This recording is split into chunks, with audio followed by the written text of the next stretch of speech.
Dribble mo dito. Ito. Handover. Pag handover ka naman. Tumatin ako dito. Yan. May pag-dito ka. Walang pick. Shot pick. Shot pick. Kailangan natin yung shot pick. Pag ayaw mo may hindi na ka. Okay? Wala. Ngayon. Pag shot pick mo pa. Tumalon. One box ulit. Mga malalapit na. Pag yan na mismo pa, ganyan kalapit, walang depensa, sigurado yan. Dalawang bagay lang, either o ilalabas ka o bibigyan ka pa ng isang chance pa.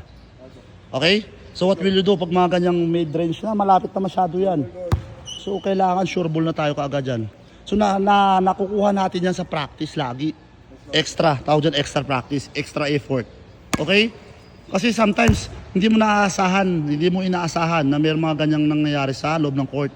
Pero kung sanay ka na sa ganyang ginagawa, walang kwenta na yan. Bakit? Alam mo na kung ano gagawin mo eh. Naintindihan ba natin? Kaysa mag-iisip ka pa kasi hindi mo pinapractice eh.